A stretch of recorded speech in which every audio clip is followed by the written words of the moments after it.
भगवान जी ने एक दिन अपने भक्तों से कहा, भाई क्या बात है, जब आते हो मांगने के लिए आते हो, हमेशा मांगते ही रहते हो। वो तो मैंने देना ही देना है, लेकिन मेरा भी दिल करता है कि कभी तुम मुझे मिलने भी आओ। सही बात है, हम सब यही करते हैं ना जिंदगी में, कि हम भगवान जी से पूरी लाइफ, सुबह से लेके रात तक जितने दिन है साल में, पूरी लाइफ हम क्या करते हैं, भगवान जी से मांगते ही रहते हैं, हमें ये चाहिए ये चाहिए।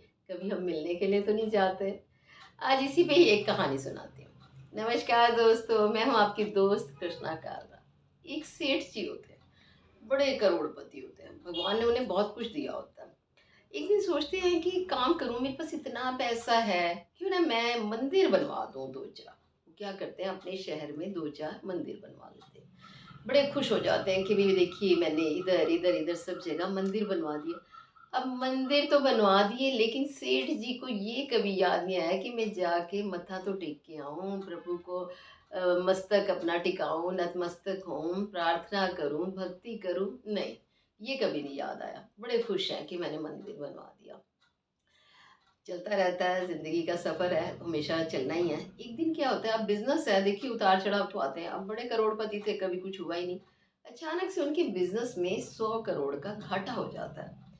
सोचने लग जाते हैं, अब मैं क्या करूं। कहते हैं एक काम करता हूँ, मैंने मंदिर बनवाया ना, क्यों ना मैं आज कल की सुबह मंदिर जाऊं, भगवान जी को बोलूं, देखो भगवान जी, मैंने तो प्रभु जी बहुत कुछ किया है, बड़े सारे मंदिर बनाए हैं, अब आप मेरा ये 100 करोड़ का घाटा पूरा कर दो।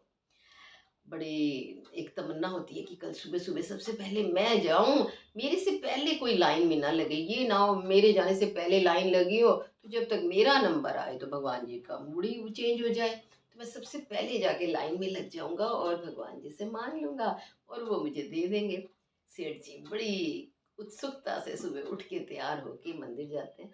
मंदिर जाके क्या देखते हैं कि एक भिखारी ना अखड़ा हुआ भगवान जी को प्रार्थना कर रहा है।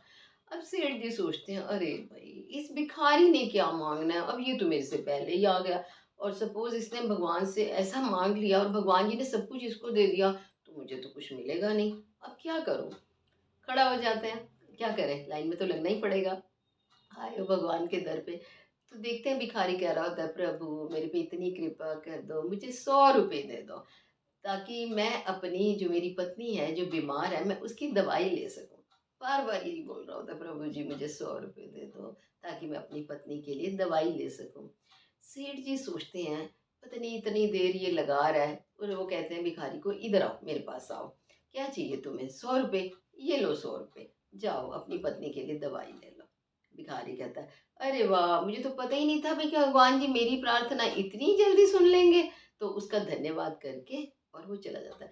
सेठ जी कहते हैं, देखिए भगवान जी, मैंने आपके की ना वो एक जो मुसीबत थी वो टाल दी है, मैंने इसको रवाना कर दिया है, मैंने इसको जो चाहिए थे 100 रुपए दे दिया। अब आप मेरी प्रार्थना सुनो, मुझे 100 करोड़ दे दो, मेरा 100 करोड़ का घाटा हो गया, वो पूरा कर दो। भगवान जी कहते हैं, भाई ये तो सोचना पड़ेगा, भाई तुमने इसको तो लाइन लगा दिया, वो तो चला गया 100 रुपए लेके, लेकिन तुम्हें चाहिए 100 करोड़। कभी तुम्हारे मन में आया कि मैं कभी भगवान जी को मिलने जाऊं, कभी मंदिर जाऊं, कभी भक्ति करूं, पूजा पाठ करूं, प्रार्थना करूं। तब तो कभी तुम्हें मेरी याद नहीं आई। आज जब तुम्हारे बिजनेस में घाटा हो गया है, तो तुम्हें मेरी याद आई है। मेरा भी तो मन करता ना, ठीक है तुमने मंदिर बनवाया, लेकिन मेरे पास भी तो आओ कभी मुझे मिलने, एक बार भी कभी आके माथा नहीं टेका। सेठ जी सुनते हैं कि वाह, ये तो प्रभु जी सच कह रहे हैं।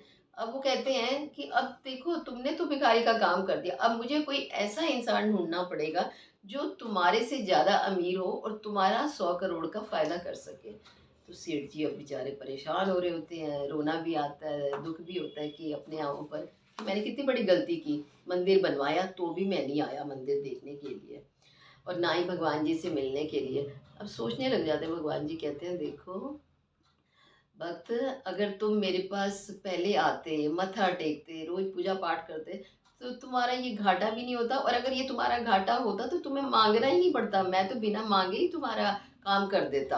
अब मुझे सोचना पड़ेगा तुम्हारे लिए। तो सेठ जी बेचारे रोने लग जाते हैं, उनको अपनी गलती का एहसास होता है, वो कहते हैं, हाँ प्रभु मेरे से बहुत बड़ी गलती हुई, इस चीज़ का तो मुझे कभी ख्याल ही नहीं आया कि मैं भी जाऊं कभी प्रभु के दर पे, तो मेरा आज नुकसान हुआ तो मुझे आपकी याद आई। तो उससे प्रभु जी कहते हैं, घबराओ नहीं, मैं तुम्हारा घाटा पूरा कर दूंगा, लेकिन सही बात है ना दोस्तों, हम सब यही करते हैं ना, हमें भगवान जी की याद तभी आती है जब हमारा कुछ नुकसान हो जाता है, कोई दुख तकलीफ हो जाती है। हम ऐसे क्यों नहीं सिमरन करते? ऐसे भी तो हमें पूजा पाठ करनी चाहिए, भक्ति करनी चाहिए, भगवान को हर टाइम हम याद करेंगे तो हमारे जितनी भी ज़िंदगी की मुश्किलें हैं वो दूर हो जाएंगी। लेकिन हम क्या करते हैं, मांगते रहते हैं, मिलने के लिए टाइम नहीं निकालते। तो हमें मांगना तो हमने है ही, लेकिन उससे पहले हमें प्रभु से मिलने जाना चाहिए, उनके मंदिर में जाके माथा टेकना चाहिए। दोस्तों, अगर ये वीडियो आपको अच्छी लगी तो आप इसे लाइक, शेयर और सब्सक्राइब कीजिए। नेक्स्ट वीडियो में एक नई कहानी में एक नए अंदाज में फिर मिलते हैं। Till then bye bye.